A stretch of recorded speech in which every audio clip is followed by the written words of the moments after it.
After leading one of the NFL's most prolific offenses as FC of the Lions, Ben Johnson took on another challenge, staying in the division as new head coach of the Bears and unlocking the potential of second-year QB Caleb Williams. So far, progress is being made, folks. Here's Ben Johnson on Caleb's growth. I probably just see growth.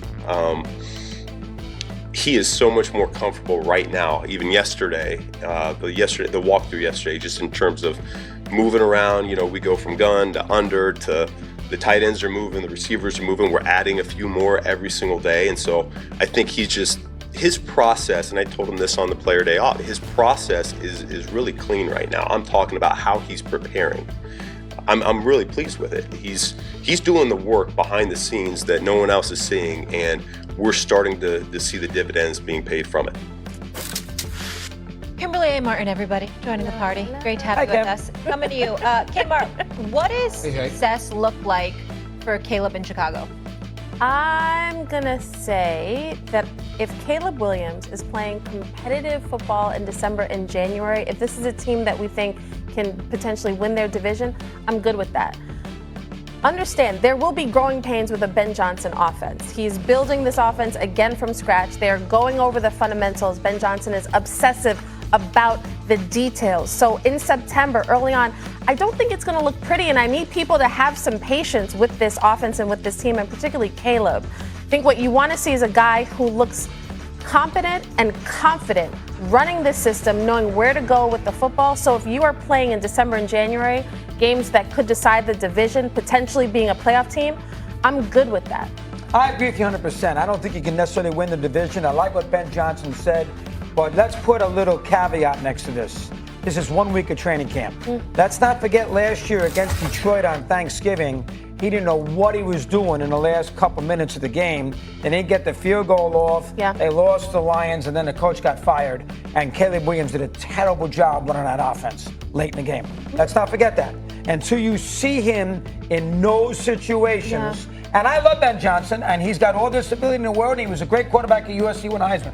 But I got to see him, games on the line, 80 yards, big spot on the road, to think I'm watching the next Hall of Fame quarterback. I got to see that first. How's that? Stephen A?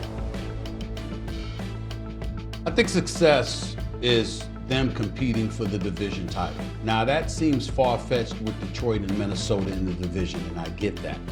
But we have to remember there was a bevy of injuries that took place with Detroit, obviously, before, on the defensive side of the ball, before they lost that playoff game to the Commanders. Yes, you're going to get most of those guys back healthy, we hope, right? But you lost both coordinators. Both coordinators became head coaches. So there's a lot of change that's taking place in Detroit. How's that going to affect them? Minnesota. Yeah, we can say what we want about Sam Darnold, but they were 14-2 before that last game of the regular season, and then ultimately getting blitzed by the Rams in the postseason. So there's question marks about them because of what J.J. McCarthy's going to bring to the table. He's a rookie. We don't know. He didn't play a game last year, obviously, because he was hurt his rookie year. So he's essentially a rookie. Then we have to think about Chicago in this regard. People forget, because they went on a 10-game losing streak, fired their coach, seemed to be just in complete disarray. We forget that over the first 6 weeks of the season, they were 4-2. With Caleb Williams as a rookie quarterback, with no protection, en route to getting sacked 68 times last year. He was getting slaughtered.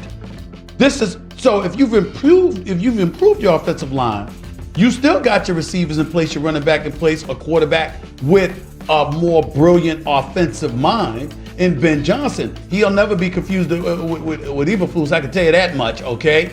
The bottom line is that there's reason to hope that come December, the Chicago Bears will be relevant and in the mix in challenging for the division crown. That's all I'm saying. I don't expect them to win, but I'm talking about come December, you're in the mix and challenging for there. You don't completely disappear. Is that really a fair expectation for the Bears to be challenging for the division title? You don't want them to be out of the division title in October. I agree. Right. So to Stephen's point, they start off the season strong last year. You know why they lost? You know why the season sort of careened? The Jayden Daniels game, that Hail Mary, that's when everything seemed to sort of The Commanders went up and the Bears went down. And I think we kind of have to have patience with Caleb, not comparing him to, well, we're seeing Jayden Daniels having all this success. It's not about anybody else but what the Bears are building, a franchise that has not shown it can develop a quarterback properly yet. Hopefully this is the guy. Well, the thing that would disturb me a little bit if I was a Bear fan, you don't hear Washington talking about, well, this is what Jayden Daniels has to do, the growth. Look how he's doing under center, the shotgun. They know they got a big quarterback. Bears don't know that yet. So it's almost like Ben Johnson's giving the media a pep talk and trying to pep Caleb Williams up every time he talks in training camp. This Well, is the he's second time also he's being asked those questions because of that, where they're not asking those questions with Jayden Because they know they Daniel- have a franchise guy. And they don't know that in Chicago. They don't know that in course not. Chicago. But That's you the think point. that's up for debate? Everyone. Yes, I think it's up for debate. I think About greatness. Chicago, by virtue of picking him, they felt he was a franchise guy. I think Chicago may have had the wrong head coach in place. Clearly, that's at least what they thought. And firing Matt Eberflus halfway through the season, and then you get Thomas Brown in there as the interim OC to head coach. I think they feel like they have the guy, but the coaching staff has been the issue. Now they got to start from zero. That's why I'm preaching the patience, because they have undermined his development, but also Caleb has to be better with the fundamentals. Yeah, they got the guy. Well, Dougie, let me. Sorry, Steve. Let me say this, Dougie. Listen, I think they know they got the guy. I mean, he's got an NFL body. He's strong. He clearly can take punishment. With a suspect offensive line that had him on suicide watch, the dude still threw for 3,500 plus yards, 20 touchdowns, just 6 interceptions as a rookie without being protected. I think that now that you got Ben Johnson in there, there's a lot of reason to look at this dude and to say, excuse me, he can get it done. I don't think they're questioning whether or not he can ball and he can get it done.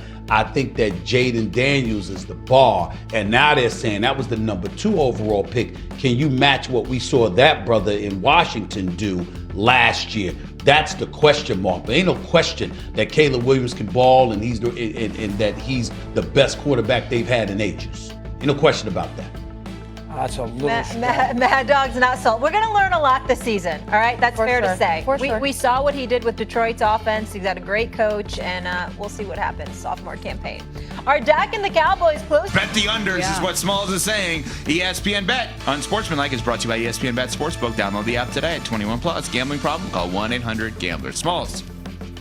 Pat? Number 5. We're just keep throwing it to people? No. Devontae. Evan? Cece. Cam. Let's just throw everybody. The other Cam, and the other Cam. We have 4 Cams that work at ESPN Radio behind the scenes. It's a lot of Cams. Smalls. Okay, number 5. Checking in at number 5, the Miami Dolphins. You guys, the Dolphins were the definition of mediocre last year. They went 8-9. They missed the playoffs. And I think it's only poised to go downhill from here. The roster is in flux. The head coach looks weary already. And guys, what is this team's success predicated on? An explosive offense, right? How can you bank on that when you don't know if the quarterback is going to be healthy consistently? We don't see that. And when that said quarterback and his number 1 target are seemingly at odds and building their relationship anew. Not great. With all that in question, how can I expect the Dolphins to be good this year? And we know the Bills are going to be the king of that division. I think the Jets and the Patriots are going to both take steps forward this year. I would not be surprised to see the Dolphins finish last in the AFC East. Yeah, in order to be good, you got to actually beat teams that are good.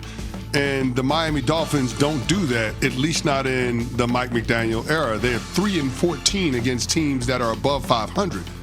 So when you consider the state of the Miami Dolphins, when you look at where their roster is, I just don't see a world where they're going to end up in a good place, and that could lead to wholesale changes within the franchise by season's end.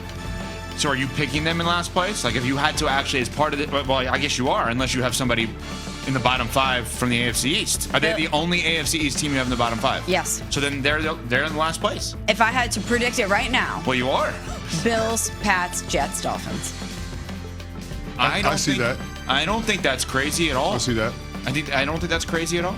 So number 5, Miami Dolphins, last place AFC East from Smalls. And then if that's the case, we're talking about a clean sweep with that organization. No doubt. I think we're Wholesale talking about a changes. clean sweep before the end of the season. Because if you're trending in that direction, Tyreek Hill's got to go. You trade him if anybody wants him in that spot. And then there's other guys that could go as well. Well, I don't think it would be too hard to convince him to get out of there. He wanted to at the end of the year. That is true. Well said. Okay, next one, Pat. Number 4. I hate to do this, but it's the Cleveland Browns. We love our people in Cleveland, but you guys know that the Cleveland Browns have the second hardest strength of schedule? Their schedule is absolutely brutal. They're in a tough division. We don't know who the quarterback is going to be. That room is in flux. And I know that we just heard their owner, Jimmy Haslam, talk, and part of that conversation, he says that they can't go 3-14 like they did last year. Here's the good news. I don't think they're going to go 3-14. They might win 2 more games.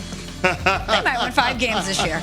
But I just think this team as a whole, especially on the offensive side of the ball, is not going to have what it takes to be competitive this year. Question in return. So you have them as part of the bottom 5. You have them winning 5 games. Moments ago, and if you missed any of this, go back on our podcast and listen. CC and I just spun